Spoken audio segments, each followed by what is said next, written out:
President ಇದ್ದಾಗೆ ಉರ್ಕೊಳ್ಳೋರು ಉರ್ಕೊಳ್ಳಿ, ಬಾಯ್ ಬಡ್ಕೊಳ್ಳೋರು ಬಡ್ಕೊಳ್ಳಿ. ನಮ್ಮ ಸೇವೆ, ನಮ್ಮ ಗುರಿ ಒಂದೇ ಆಗಿರುವಂತದ್ದು, ನಿಮ್ಮೆಲ್ಲರ ಸೇವೆ ಮಾಡುವಂತದ್ದು ಅಂತ ಹೇಳ್ತಾ ಇರುವಂತ ಏಕೈಕ ಸ್ನೇಹಜೀವಿ ನಮ್ಮ ನಿಮ್ಮೆಲ್ಲರ ಪ್ರೀತಿಯ ಅಕ್ಕ, ಬೆಳಗಾವಿಯ ಚೆನ್ನಮ್ಮ ಲಕ್ಷ್ಮಿ ಅಕ್ಕ ಹೆಬ್ಬಾಳ್ಕರ್ ಅವರು ನಮ್ಮನ್ನೆಲ್ಲ ಉದ್ದೇಶಿಸಿ ಮಾತಾಡೋದಕ್ಕೆ ಬರ್ತಾ ಇದ್ದಾರೆ. ಪ್ರೀತಿಯಿಂದ ಬರಮಾಡ್ಕೊಳ್ಳಿ.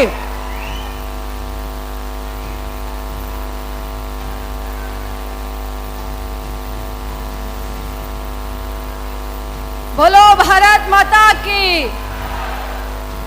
ಗೋಕಾಕಿನ ಮಹಾಲಕ್ಷ್ಮಿಯ ಪಾದಗಳಿಗೆ ಶ್ರೀಸಾಷ್ಟಾಂಗ ನಮಸ್ಕಾರಗಳನ್ನ ಮಾಡ್ತಾ, ಕಲ್ಲೋಳಿಯ ಹನುಮಂತನ ಪಾದಗಳಿಗೆ ಕರ್ನಾಟಕ ರಾಜ್ಯದ ನುಡಿದಂತೆ ನಡೆದ ಮುಖ್ಯಮಂತ್ರಿ ಯಾರಾದ್ರೂ ಇದ್ರೆ ಶ್ರೀ ಸಿದ್ದರಾಮಯ್ಯನವರೇ. ಬೆಳಗಾವಿ ಜಿಲ್ಲಾ ಉಸ್ತುವಾರಿ ಸಚಿವರು, ನಮ್ಮ ಮಾರ್ಗದರ್ಶಕರಾದಂಥ ಶ್ರೀ ಸತೀಶಣ್ಣ ಜಾರಕಿಹೊಳಿ ಅವರೇ, ಅಥಣಿಯ ಶಾಸಕರು ಮಾಜಿ ಉಪಮುಖ್ಯಮಂತ್ರಿಗಳಾದಂಥ ಲಕ್ಷ್ಮಣನ ಸವದಿ ಅವರೇ,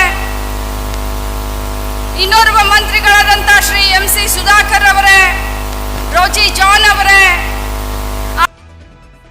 ಶಾಸಕಿ ನಯನ ಮೋಟಮ್ಮ ಅವರೇ, ನಮ್ಮ ಬೀಗರಾದಂಥ ಭದ್ರಾವತಿಯಿಂದ ಬಂದಿದ್ದಾರೆ ಸಂಗಮೇಶ್ ಅಣ್ಣನವರೇ,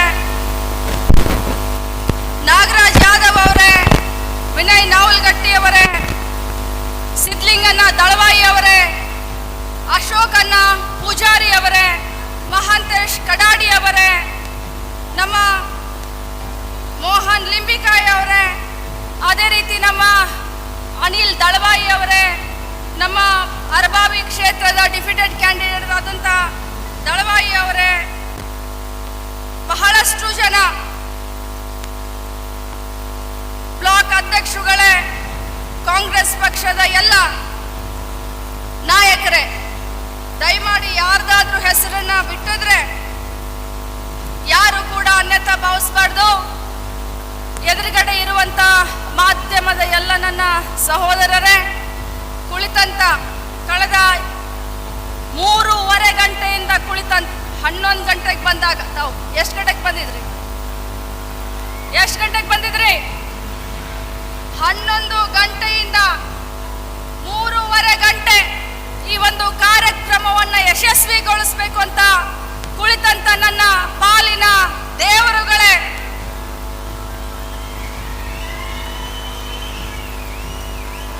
ಬಂಧುಗಳೇ, ಕಾಂಗ್ರೆಸ್ ಪಕ್ಷ ಅಂದ್ರೆ ಒಂದು ಬದ್ಧತೆ. ಕಾಂಗ್ರೆಸ್ ಪಕ್ಷ ಅಧಿಕಾರಕ್ಕೆ ಬಂದಾಗ ಎಲ್ಲ ಧರ್ಮ, ಎಲ್ಲ ಜಾತಿ, ಎಲ್ಲ ಭಾಷೆ, ಎಲ್ಲ ಸಮುದಾಯದವ್ರಿಗೂ ಕೂಡ ಅಧಿಕಾರವನ್ನ ಕೊಡ್ತಾರೆ. ಎಲ್ಲ ಧರ್ಮ, ಎಲ್ಲ ಭಾಷೆ, ಎಲ್ಲ ಸಮಾಜ, ಎಲ್ಲ ಸಮುದಾಯದವ್ರನ್ನು ಕೂಡ ಜೊತೆಯಲ್ಲಿ ಕರ್ಕೊಂಡು ಹೋಗ್ತಾರೆ. ಇವತ್ತು ಭಾರತ ದೇಶದ ಸಂಸ್ಕೃತಿಯನ್ನ ಯಾರಾದ್ರೂ ಉಳಿಸ್ತಾ ಇದ್ದಾರೆ, ಯಾರಾದ್ರೂ ಬೆಳೆಸ್ತಾ ಇದ್ದಾರೆ ಅಂದ್ರೆ ಅದು ನನ್ನ ಮಹಿಳೆಯರು, ನನ್ನ ತಾಯಂದ್ರು, ನನ್ನ ಅಕ್ಕ ತಂಗಿಯರು. ಭಾರತ ದೇಶ ವಿಶ್ವದಲ್ಲಿ ಇಷ್ಟೊಂದು ಸಂಸ್ಕೃತಿಯಲ್ಲಿ ಮೆರಿತಾ ಇದ್ರೆ, ಸಂಸ್ಕೃತಿಯನ್ನ ಮೆರಿತಾ ಇದ್ರೆ ಅದಕ್ಕೆ ಕಾರಣ ಆ ಸಂಸ್ಕೃತಿಯನ್ನ ಉಳಿಸಿ ಪೋಷಿಸಿ ಮುಂದೆ ಕರ್ಕೊಂಡು ಹೋಗ್ತಾ ಇರೋದು ನನ್ನ ಮಹಿಳೆಯರು, ನನ್ನ ಹೆಣ್ಣು ಮಕ್ಕಳು, ತಾಯಂದ್ರು, ಅಕ್ಕ ತಂಗಿಯರು. ಇಂಥವರಿಗೋಸ್ಕರ ಕರ್ನಾಟಕ ರಾಜ್ಯದ ಮುಖ್ಯಮಂತ್ರಿಗಳಾದಂಥ ಸಿದ್ದರಾಮಯ್ಯನವರು ತಮಗೇನಾದ್ರೂ ಮಾಡಬೇಕು. ಈ ರಾಜ್ಯದ ಮಹಾಜನತೆ ಕರೋನಾ ಬಂದ ಮೇಲೆ ಕಷ್ಟ ಕಾಲದಲ್ಲಿದ್ದಾರೆ. ಮಹಿಳೆಯರಿಗೆ ಏನಾದ್ರೂ ನಾವು ಸಹಾಯ ಮಾಡಬೇಕು, ರೈತರಿಗೆ ಏನಾದ್ರೂ ಸಹಾಯ ಮಾಡಬೇಕು ಅಂತ ಹೇಳಿ 5 ಗ್ಯಾರಂಟಿಗಳನ್ನ ಯಾವುದೇ ಮಧ್ಯವರ್ತಿಗಳ ಸಹಾಯವಿಲ್ಲದೆ ನಿಮ್ಮ ಮನೆ ಬಾಗಿಲಿಗೆ ತಂದು ಕೊಟ್ಟಿದ್ದು ಯಾರಾದ್ರೂ ಆದ್ರೆ ನಮ್ಮ ಘನ ಸರ್ಕಾರ, ಕಾಂಗ್ರೆಸ್ ಪಕ್ಷದ ಸರ್ಕಾರದ ಮಾನ್ಯ ಸಿದ್ದರಾಮಯ್ಯನವರು. ಇವತ್ತು ಎಲ್ಲರ ಮನೆಗೆ ಗೃಹ ಜ್ಯೋತಿಯನ್ನ, ನಿಮ್ಮ ಮನೆಯ ದೀಪ ಬೆಳಗಲಿ, ನಿಮ್ಮ ಮನೆಯಲ್ಲಿ ಸದಾ ಆ ದೀಪ ಬೆಳೀಲಿ ಅಂತ ಹೇಳಿ ಇವತ್ತು ಗೃಹ ಜ್ಯೋತಿಯನ್ನ ಈ ಒಂದು ಗೋಕಾಕ್ ಮತ್ತು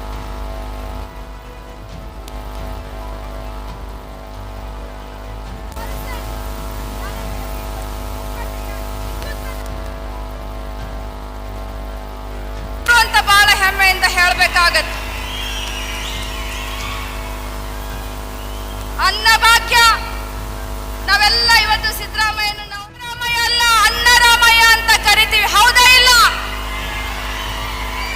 ಬಂಧುಗಳೇ? ಇಂಥ ಒಂದು ಒಳ್ಳೆ ಕೆಲಸ ಮಾಡುವಂತ ಸಿದ್ದರಾಮಯ್ಯನವರು, ನಿಮಗೆ ಗೊತ್ತಾ ಇಂಥ ಸಿದ್ದರಾಮಯ್ಯನವರನ್ನ ಹಿಂದುಳಿದ ಸಮಾಜ, ದೀನ ದಲಿತರ ಸಮಾಜ, ಧ್ವನಿ ಇಲ್ದಂತವರಿಗೆ ಧ್ವನಿಯಾಗಿದ್ದಂತ ಈ ಧೀಮಂತ ನಾಯಕ ಸಿದ್ದರಾಮಯ್ಯನವರ ಸರ್ಕಾರವನ್ನ ಗೋಕಾಕ್ ಶಾಸಕರು ಪದೇ ಪದೇ ಪದೇ ಪದೇ ಹೇಳ್ತಾರೆ, ಲೋಕಸಭಾ ಚುನಾವಣೆ ಆದ್ಮೇಲೆ ಈ ಸರ್ಕಾರವನ್ನ ನಾವು ಬೀಳಿಸ್ತೀವಿ ಅಂತ ಹೇಳ್ತಾರೆ. ಇಂಥ ಪುಣ್ಯ ಮಾಡುವಂತ ಸಿದ್ದರಾಮಯ್ಯನವರ ಸರ್ಕಾರವನ್ನ ನಾನು ಕೆಡುತ್ತೀನಿ, ನಾನು ಬೀಳಿಸ್ತೀನಿ ಅಂತ ಗೋಕಾಕ್ ಶಾಸಕರೇ ನೀವು ಹೇಳ್ತಿರಲ್ಲ. ಇವತ್ತು ನೀವು ಗೆದ್ದು ಬಂದಿದ್ದು ಯಾವುದಾದ್ರೂ ಇದ್ದಿದ್ರೆ ಅದು ನೀವು ಹಿಂದುಳಿದ ಮತಗಳಿಂದ ಗೆದ್ದು ಬಂದಿದ್ದೀರಾ.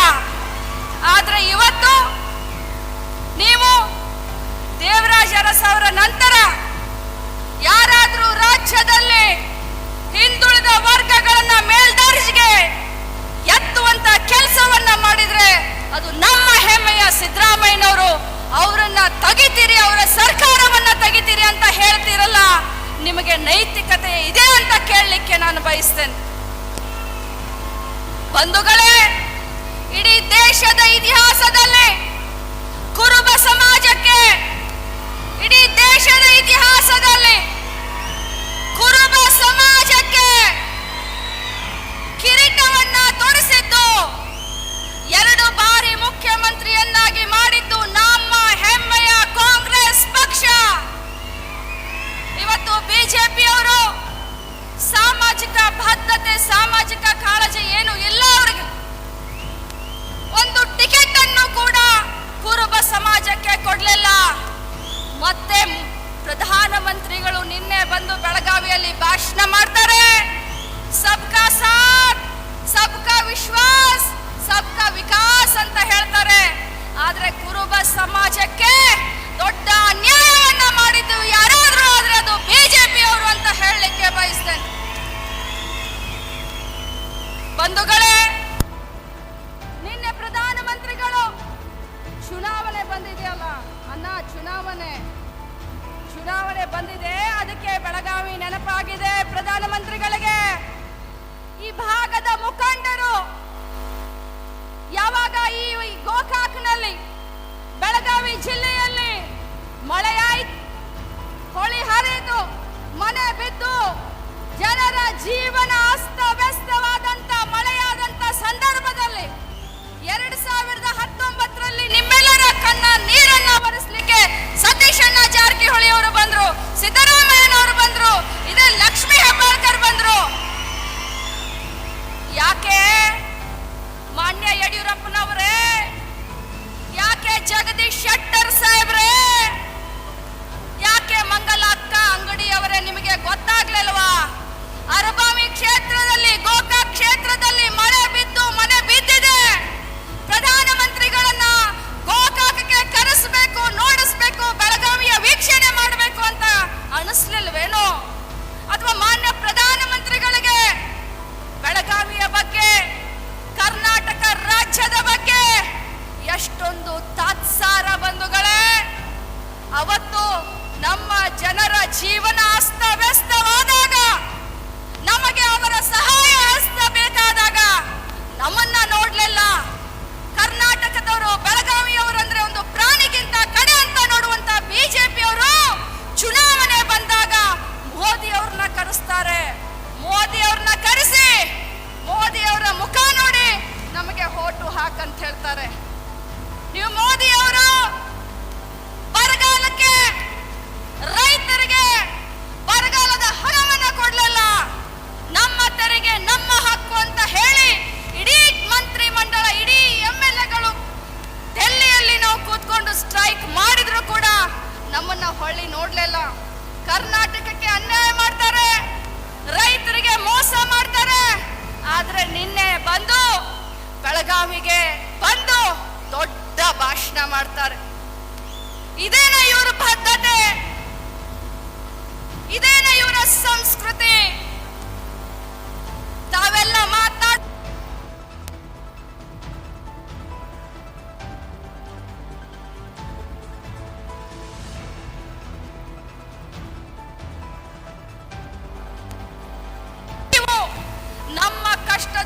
ಮುಖದಲ್ಲಿ ನಮ್ಮನ್ನ ನೋಡದೇ ಇರುವಂತ ನೀವು ನಮಗೆ ಅವಶ್ಯಕತೆ ಇಲ್ಲ ಅನ್ನುವಂತ ಮಾತನ್ನ ನೀವು ಹೇಳಬೇಕಾಗತ್ತೆ. ಇವತ್ತು ಪ್ರಸ್ತುತ ಬೆಳಗಾವಿ ಪಾರ್ಲಿಮೆಂಟ್ ಮಾನ್ಯ ಮುಖ್ಯಮಂತ್ರಿಗಳಾದಂತ ಸಿದ್ದರಾಮಯ್ಯನವರು, ಮಾನ್ಯ ಜಿಲ್ಲಾ ಉಸ್ತುವಾರಿ ಸಚಿವರಾದಂತ ಸತೀಶ್ ಜಾರಕಿಹೊಳಿ ಅವರು, ನಮ್ಮ ಜಿಲ್ಲೆಯ ಎಲ್ಲಾ ಮುಖಂಡರು, ನಮ್ಮ ಅಶೋಕ್ ಪಟ್ಟಣ್ ಅವರು, ಲಕ್ಷ್ಮಣ್ ಸವದಿ ಅವರು, ರಾಜು ಕಾಗೆ ಅವರು, ಅಶೋಕ್ ಪೂಜಾರಿ ಅವರು, ಮಾಂತೇಶ್ ಅವರು, ಪ್ರತಿಯೊಬ್ಬರು ಸೇರ್ಕೊಂಡು ಬೆಳಗಾವಿ ಪಾರ್ಲಿಮೆಂಟು ಒಬ್ಬ ಯುವಕನಿಗೆ, ಲಕ್ಷ್ಮಿ ಅಕ್ಕ ನಿನ್ನ ಮಗ ನಿಂತ್ರನೇ ಗೆಲುವು ಪಕ್ಕ,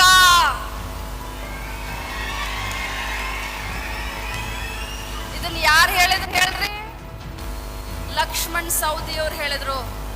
ಲಕ್ಷ್ಮಿ ಅಕ್ಕ ನಿನ್ನ ಮಗ ನಿಂತ್ಕೊಂಡ್ರೆ ಬೆಳಗಾವಿ ಗೆಲುವು ಕಾಂಗ್ರೆಸ್ ಪಕ್ಕ, ನಿನ್ನ ಮಗನನ್ನೇ ನಿಲ್ಲಿಸು ಅನ್ನುವಂತ ಮಾತನ್ನ ಎಲ್ಲರೂ ಹೇಳಿದಾಗ ನಾನು ಬೇಡ, ಸಣ್ಣವನಿದ್ದಾನೆ, ಮುಂದೆ ನೋಡೋಣ ಅಂದಾಗ ನಮ್ಮ ಮುಖ್ಯಮಂತ್ರಿಗಳು ನನಗೊಂದು ಮಾತನ್ನ ಹೇಳಿದ್ರು. ಸಿದ್ದರಾಮಯ್ಯ ಸಾಹೇಬರು ನನಗೊಂದು ಮಾತನ್ನ ಹೇಳಿದ್ರು, ಕಾಂಗ್ರೆಸ್ ಪಕ್ಷ ನಿನಗೆ ಇಷ್ಟೆಲ್ಲ ಒಂದು ಅಧಿಕಾರವನ್ನ ಕೊಟ್ಟಿದೆಯಮ್ಮ, ಈಗ ನೀನು ಕಾಂಗ್ರೆಸ್ ಪಕ್ಷಕ್ಕೋಸ್ಕರ ನೀನು ನಿನ್ನ ಮಗನ್ನ ನಿಲ್ಲಿಸಲೇಬೇಕು. ಅಲ್ಲಿ ಸತೀಶಣ್ಣ ಜಾರಕಿಹೊಳಿ ಅವರ ಮಗಳು ಪ್ರಿಯಾಂಕಾ ಜಾರಕಿಹೊಳಿ ನಿಂತ್ಕೊಳ್ಬೇಕು, ಇಲ್ಲಿ ಮೃಣಾಲ್ ನಿಂತ್ಕೊಳ್ಬೇಕು ಅನ್ನುವಂತ ಒಂದು ಮಾತನ್ನ ಹೇಳಿದಾಗ ನಾನು ಒಪ್ಕೊಂಡೆ. ಇವತ್ತು ಬೆಳಗಾವಿಯ ಅಭ್ಯರ್ಥಿಗಳನ್ನ ನೋಡಿ, ಒಂದು ಕಡೆ ಕಾಂಗ್ರೆಸ್ ಅಭ್ಯರ್ಥಿ ಇಂಜಿನಿಯರ್, ತಾಯಿ ಹೇಗೋ ಮಗ ಹಾಗೆ ಇವತ್ತು ನಾನು ನನ್ನ ಕ್ಷೇತ್ರದಲ್ಲಿ ರಾತ್ರಿ ಅಂದ್ರೆ ಹಗಲನ್ನದೆ ಜನರ ಸಂಕಷ್ಟಗಳಿಗೆ ಸ್ಪಂದಿಸಿ ಅವರ ಮನೆ ಮಗಳಾಗಿದ್ದೀನಿ ಬೆಳಗಾವಿ. ಅದೇ ರೀತಿ ಗೋಕಾಕಿನ ಮತಕ್ಷೇತ್ರದ ಮಹಾಜನತೆಗೆ, ಅರಬಾವಿಯ ಮತಕ್ಷೇತ್ರದ ಮಹಾಜನತೆಗೆ ನಾನು ವಚನವನ್ನ ಕೊಡ್ತೀನಿ. ಬಂಗಾರದಂತ ಮಗನನ್ನ, ನನ್ನ ಬಂಗಾರದಂತ ಮಗನನ್ನ ನಿಮ್ಮೆಲ್ಲರ ಸೇವೆಗೆ ನಾನು ದಾರಿ ಎರಿತೀನಿ, ಉಡಿಯೊಡ್ಡಿ ಕೇಳ್ತೀನಿ. ಬಂಧುಗಳೇ, ಉಡಿಯೊಡ್ಡಿ ಕೇಳ್ತೀನಿ, ಮತ ಭಿಕ್ಷೆಯನ್ನ ಹಾಕಿ ನಿಮ್ಮ ಮನೆಯ ಮಗಳು, ನಿಮ್ಮ ಮನೆ ಬಾಗಿಲಿಗೆ ಬಂದಿದ್ದೀನಿ, ಮತ ಭಿಕ್ಷೆಯನ್ನ ಕೇಳ್ತಾ ಇದ್ದೀನಿ. ಹೆಬ್ಬಾಳ್ಕರ್ ಕುಟುಂಬಕ್ಕೆ ರಾಜಕೀಯ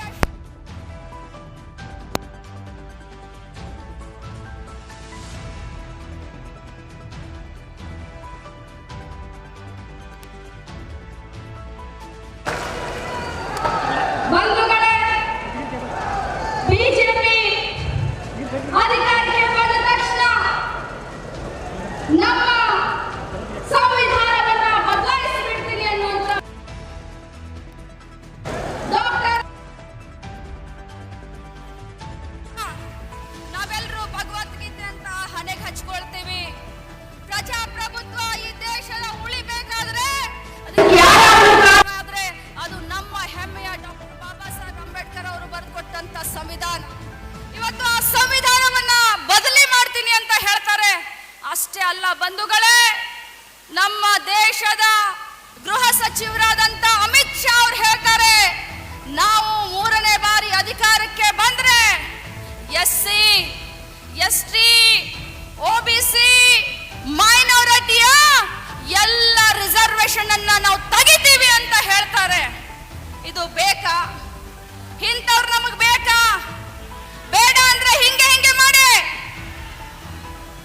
ನಿಮಗ್ ಇನ್ನೊಮ್ಮೆ ಹೇಳ್ಬೇಕನ್ನಗೊಳ್ರೆ ಬೇಡನೋ ಬೇಕು? ಬಂಧುಗಳೇ, ಸಾಮಾಜಿಕ ಬದ್ಧತೆ ಕಾಂಗ್ರೆಸ್ ಪಕ್ಷ ಅಂತ ಹೇಳದೆ ಎಲ್ಲ ಜಾತಿ, ಎಲ್ಲ ವರ್ಗ, ಎಲ್ಲ ಸಮಾಜ, ಎಲ್ಲ ಸಮುದಾಯಗಳನ್ನ, ಮಹಿಳೆಯರ ಆರ್ಥಿಕ ಸಬಲೀಕರಣವನ್ನ ಮಾಡುವಂತ ಪಕ್ಷ ಯಾವುದಾದ್ರೂ ಇದ್ರೆ ಅದು ಕಾಂಗ್ರೆಸ್ ಪಕ್ಷ ಅಂತ ಹೇಳಿದೆ. ಇವತ್ತು ಕರ್ನಾಟಕ ರಾಜ್ಯದಲ್ಲಿ ವಿಶ್ವಗುರು ಬಸವಣ್ಣನವರನ್ನ ಕರ್ನಾಟಕ ರಾಜ್ಯದ ಸಾಂಸ್ಕೃತಿಕ ನಾಯಕ ಅಂತ ಘೋಷಣೆ ಯಾರಾದ್ರೂ ಮಾಡಿದ್ರೆ ಅದು ನಮ್ಮ ಹೆಮ್ಮೆಯ ಮುಖ್ಯಮಂತ್ರಿ ಸಿದ್ದರಾಮಯ್ಯನವರು ಅಂತ ಹೇಳಲಿಕ್ಕೆ ಬಯಸ್ತೇನೆ. ಕರ್ನಾಟಕ ಸರ್ಕಾರದ ಪ್ರತಿಯೊಂದು ಸರ್ಕಾರಿ ಕಚೇರಿಯಲ್ಲಿ, ಸರ್ಕಾರಿ ಗೋಡೆಗಳ ಮೇಲೆ, ಅದು ಗ್ರಾಮ ಪಂಚಾಯಿತಿ ಇರಬಹುದು, ಪಟ್ಟಣ ಪಂಚಾಯಿತಿ ಇರಬಹುದು, ಅದು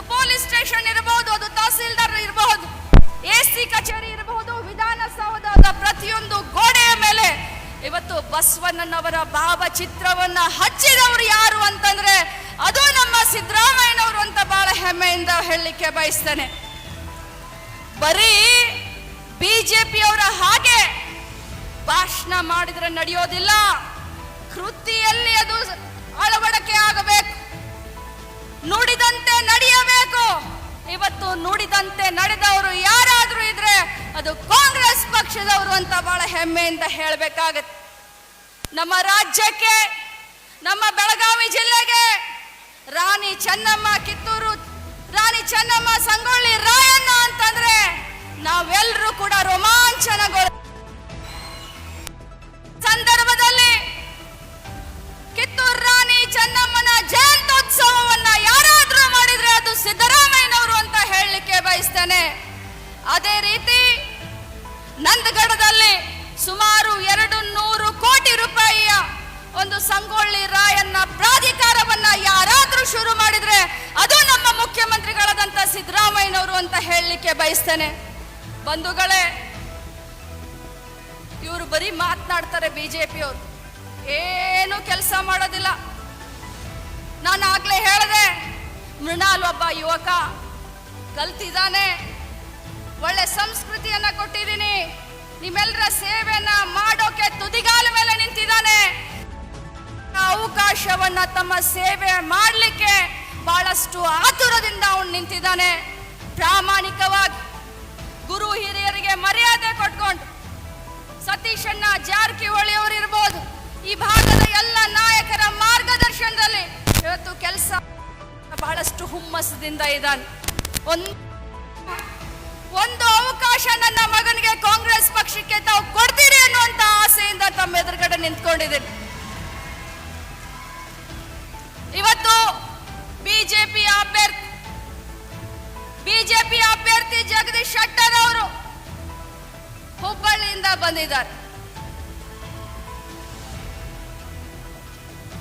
ಹುಬ್ಬಳ್ಳಿಯಲ್ಲಿ ಜನ ಅವರನ್ನ ತಿರಸ್ಕಾರ ಮಾಡಿದ್ದಾರೆ. ಬೇಡಪ್ಪ ಶೆಟ್ಟರ್ ಸಾಹೇಬ್ರೆ, ನೀವು ಬಹಳ ದೊಡ್ಡ ದೊಡ್ಡ ಗನಂದಾರಿ ಕೆಲಸ ಮಾಡಿದಿರಿ, ಸಾಕು ನಿಮ್ಮ ಸೇವೆ ಅಂತ ಹೇಳಿ ಹುಬ್ಬಳ್ಳಿ ಜನ ಅವ್ರನ್ನ ತಿರಸ್ಕಾರ ಮಾಡಿದ್ದಾರೆ. ಆ ತಿರಸ್ಕಾರ ಮಾಡಿದಂತವ್ರನ್ನ ನಾವು ಪುರಸ್ಕಾರ ಮಾಡೋದು ಸಾಧ್ಯನಾ ಬಂಧುಗಳೇ? ನಾನು ಕೇಳಲಿಕ್ಕೆ ತಮಗೆ ಬಯಸ್ತೇನೆ. ಇವತ್ತು 9 ತಿಂಗಳ ಹಿಂದೆ ಇದೇ ಜಗದೀಶ್ ಶೆಟ್ಟರ್ ಅವರು ಬಿಜೆಪಿ ಅನ್ಯಾಯ ಮಾಡಿದೆ ಅಂತ ಹೇಳಿ ನಾವ್ಯಾರು ಅವ್ರನ್ನ ಕರೆದಿರ್ಲಿಲ್ಲ. ಜಗದೀಶ್ ಶೆಟ್ಟರ್ ಸಾಹೇಬ್ರು ಬಿಜೆಪಿಯನ್ನ ಬೈದು ನನಗೆ ಅನ್ಯಾಯ ಮಾಡಿದೆ ಅಂತ ಹೇಳಿ ಕಾಂಗ್ರೆಸ್ ಪಕ್ಷಕ್ಕೆ ಸೇರ್ತಾರೆ. ಕಾಂಗ್ರೆಸ್ ಪಕ್ಷ ಅವ್ರಿಗೆ ಜನ ಮೇಲೆ ಟಿಕೆಟ್ ನ ಕೊಡುತ್ತೆ. ಚುನಾವಣೆಯಲ್ಲಿ ಹೀನಾಯವಾಗಿ ಸೋತರು ಕೂಡ ನಮ್ಮ ಸಹೃದಯಿಗಳಾದಂತ ಕಾಂಗ್ರೆಸ್ ಪಕ್ಷದ ಮುಖ್ಯಮಂತ್ರಿಗಳು, ಉಪಮುಖ್ಯಮಂತ್ರಿಗಳು, ಎಲ್ಲ ನಾಯಕರು ಒಬ್ಬ ಮಾಜಿ ಮುಖ್ಯಮಂತ್ರಿ ಅನ್ನುವಂತ ಒಂದು ಮರ್ಯಾದೆಯನ್ನ ಕೊಟ್ಟು ಅವರಿಗೆ MLC ಅನ್ನ ಮಾಡ್ತಾರೆ. MLC ಅನ್ನ ಮಾಡಿ ನಾವೇ ನೋಡಿದೀವಿ, ಪ್ರತಿಯೊಂದು ಕಾರ್ಯಕ್ರಮದಲ್ಲಿ, ಪ್ರತಿಯೊಂದು ಸಭೆಯಲ್ಲಿ ತಮ್ಮ ಪಕ್ಕದ ಚೇರ್ ಮೇಲೆ ಸಿದ್ದರಾಮಯ್ಯನವರು ಶೆಟ್ಟರ್ನ ಕೂರಿಸ್ಕೊಳ್ತಾ ಇದ್ರು. ಆದ್ರೆ ಆ ಟೈಮ್ನಲ್ಲಿ ಮೋದಿ ಅವರನ್ನ ಬೈದ್ರು ಜಗದೀಶ್ ಶೆಟ್ಟರ್ ಅವರು, ಯಡಿಯೂರಪ್ಪಾಜಿ ಅವರನ್ನ ಹಿಗ್ಗಾಮುಗ್ಗ ಬೈದ್ರು. ಯಡಿಯೂರಪ್ಪ ಅವರಿಂದನೇ ಬಿಜೆಪಿಯ ಸರ್ವನಾಶ ಅಂತ ಎಲ್ಲ ಹೇಳಿದ್ರು. ಹಿಂದೂ ಮುಸ್ಲಿಂ ಗಲಾಟೆಯನ್ನ ಮಾಡಿ, ಕೋಮುವಾದವನ್ನ ಸೃಷ್ಟಿ ಮಾಡಿ ಇವತ್ತು ಲೋಕಸಭಾ ಚುನಾವಣೆಯಲ್ಲಿ ಬಿಜೆಪಿ ಗೆಲ್ಲುತ್ತೆ ಅಂತ ಹೇಳಿದ್ದು ಯಾರಾದ್ರೂ ಆದ್ರೆ ಅದು ಜಗದೀಶ್ ಶೆಟ್ಟರ್ ಅವರು ಕಾಂಗ್ರೆಸ್ ಪಕ್ಷದಲ್ಲಿ ಇದ್ದಾಗ. ಈಗ ನೋಡಿದ್ರೆ ಬಂಧುಗಳೇ, ಮೊನ್ನೆ ಒಂದು ಘಟನೆ ನಡಿಬಾರ್ದಾಗಿತ್ತು. ಒಂದು ಘಟನೆ ನಡೀತು ಹುಬ್ಬಳ್ಳಿಯಲ್ಲಿ. ಏನು ಹೋರಾಟ, ನಾನು ಹೋಗಿ ಮಾತಾಡ್ಕೊಂಡು ಬಂದೆ. ಯಾರು ತಪ್ಪು ಮಾಡಿದ್ದಾರೆ ಅಂತವರಿಗೆ ಕಠಿಣ ಶಿಕ್ಷೆ ಆಗಬೇಕು ಅಂತ ಹೇಳಿ ನಮ್ಮ ಮಾನ್ಯ ಮುಖ್ಯಮಂತ್ರಿಗಳು ಒಂದು ಎಂತ ಕೋರ್ಟ್, ಅದು ಕೋನ್ಸ ಕೋರ್ಟ್, ವಿಶೇಷ ನ್ಯಾಯಾಲಯ ಸ್ಥಾಪನೆ ಮಾಡಿದ್ರು. ಈಗಾಗಲೇ ತನಿಖೆ ಶುರು ಆಗಿದೆ. CID ಅವರು ತನಿಖೆಯನ್ನ ಮಾಡ್ತಾ ಇದ್ದಾರೆ. ನೇಹಾ ಹತ್ಯೆ ಬಗ್ಗೆ ಹೇಳ್ತಾ ಇದ್ದೀನಿ. ಆದ್ರೆ ಇಷ್ಟೆಲ್ಲ ರಾಜಕೀಯಕ್ಕೆ ಬಳಸ್ಕೊಂಡ್ರಲ್ಲ ನೀವು ನಮ್ಮ ಮನೆಯ ಮಗಳ ಒಂದು ಇದನ್ನ ವಿಚಾರವನ್ನ. ಯಾಕೆ ಪ್ರಜ್ವಲ್ ರೇವಣ್ಣ ಅವರು ಮಂಡ್ಯದಲ್ಲಿ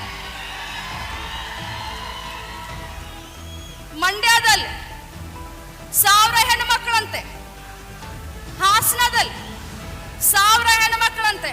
ಇವತ್ತು ನಾನು ಒಬ್ಬ ಮಹಿಳಾ ಮತ್ತು ಮಕ್ಕಳ ಅಭಿವೃದ್ಧಿಯ ಸಚಿವೆಯಾಗಿ ಹೇಳ್ತೀನಿ, ಯಾಕೆ ಜಗದೀಶ್ ಶೆಟ್ಟರ್ ಸಾಹೇಬ್ರೆ ಆ ಹೆಣ್ಣು ಮಕ್ಕಳು ನಿಮ್ಮ ಕಣ್ಣಿಗೆ ಕಾಣೋದಿಲ್ಲ ಏನು? ಇವತ್ತು ಮೊನ್ನೆ ಹಾದಿ ಬೀದಿಯಲ್ಲಿ ಎಲ್ಲ ಕಡೆ ನೀವು ಹೋರಾಟ ಮಾಡಿದ್ರಿ, ನಿಮ್ಮ ಸಾಮಾಜಿಕ ಬದ್ಧತೆಯನ್ನ ತೋರಿಸಿದ್ರಿ ಅಂತ ನಾನು ಅನ್ಕೊಂಡಿದ್ದೆ. ನೇಹಾ ಹಿರೇಮಠ ಅವರ ಹತ್ಯೆ ಖಂಡಿಸಿ ತಾವೇನು ಹೋರಾಟ ಮಾಡಿದ್ರಲ್ಲ ಶೆಟ್ಟರ್ ಸಾಹೇಬ್ರೆ, ನಿಮ್ಮ ಸಾಮಾಜಿಕ ಬದ್ಧತೆ, ನಿಮ್ಮ ಸಾಮಾಜಿಕ ಕಾಳಜಿ ಅಂತ ನಾನು ಅನ್ಕೊಂಡಿದ್ದೆ. ಆದ್ರೆ ಯಾಕೆ ಹಾಸನದ ಪ್ರಜ್ವಲ್ ರೇವಣ್ಣನ ಪ್ರಕರಣದಲ್ಲಿ ತಾವ್ಯಾಕೆ ಧ್ವನಿ ಎತ್ತ ಇಲ್ಲ? 1000 ಹೆಣ್ಮಕ್ಕಳನ್ನ ಬೆತ್ತಲೆ ಮಾಡಿ ದೇಶದಲ್ಲಿ ಅಷ್ಟೇ ಅಲ್ಲ ಇಡೀ ವಿಶ್ವದಲ್ಲಿನೇ ಇಂಥ ಒಂದು ಕಾಮಕಾಂಡವನ್ನ ಯಾರು ನೋಡಲ್ಲ. ನಾಗರಿಕ ಸಮಾಜ ತಲೆ ತೆಕ್ಕಿಸುವಂತೆ ಮಾಡಿದಂತ ಪ್ರಜ್ವಲ್ ರೇವಣ್ಣ ವಿರುದ್ಧ ಯಾಕೋ ಜಗದೀಶ್ ಶೆಟ್ಟರ್ ಸಾಹೇಬ್ರು ಮೌನ ವಹಿಸಿದ್ದಾರೆ. ದೋಸ್ತಿ ಕುಚುಕು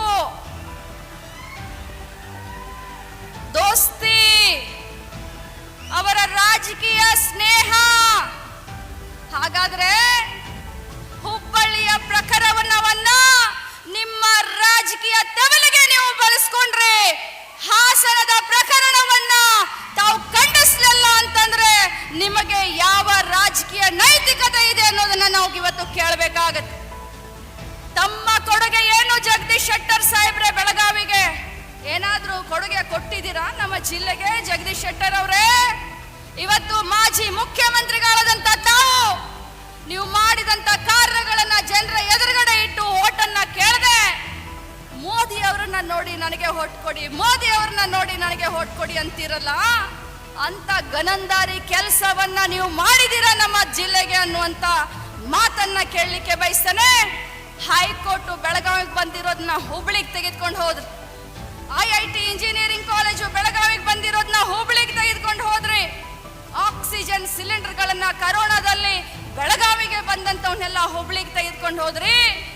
ಈ ಭಾಗದ ದಿವಂಗತ ಸಂಸದರಾದಂತ ದಿವಂಗತ ಸುರೇಶ್ ಅಂಗಡಿ ಅವರು ಕರೋನಾದಲ್ಲಿ ತೀರ್ಕೊಂಡಂತ ಹೊತ್ತದಲ್ಲಿ ಅವರ ಪಾರ್ಥಿವ ಶರೀರ ಡೆಲ್ಲಿಯಲ್ಲಿತ್ತು. ಕೇಂದ್ರದಲ್ಲಿ ಸಚಿವರಾಗಿದ್ರು ಸುರೇಶ್ ಅಣ್ಣ ಅಂಗಡಿ ಅವರು.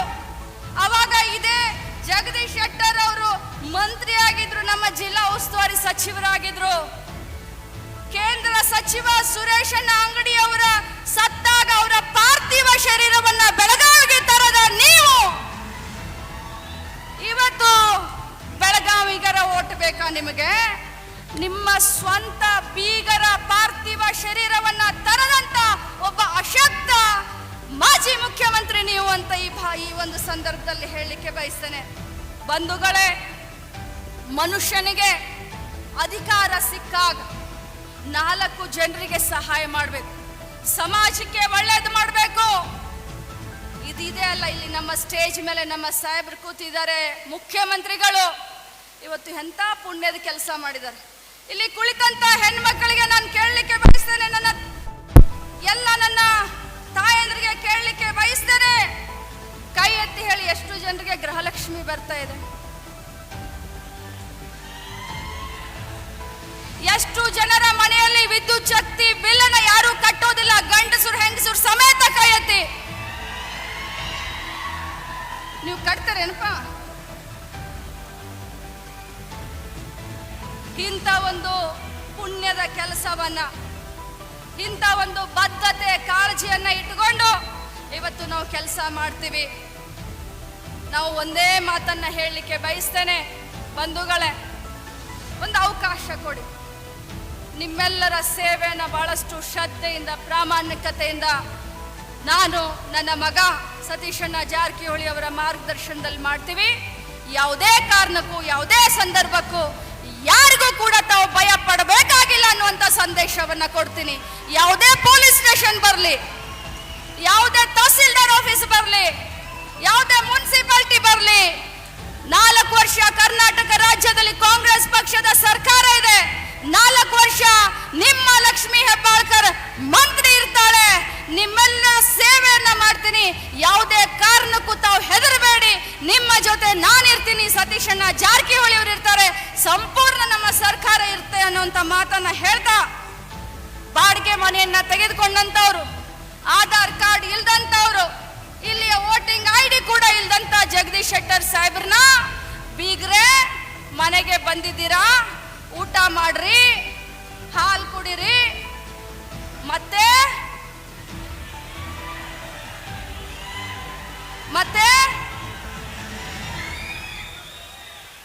ನಮ್ಮ ಮನೆ ಮಗ, ನಮ್ಮ ಮನೆಯ ಸೇವಕ ಅನ್ನುವಂತ ಮಾತನ್ನ ಎಲ್ಲರೂ ಕೈ ಎತ್ತಿ ನನಗೆ ಕೊಡಬೇಕು.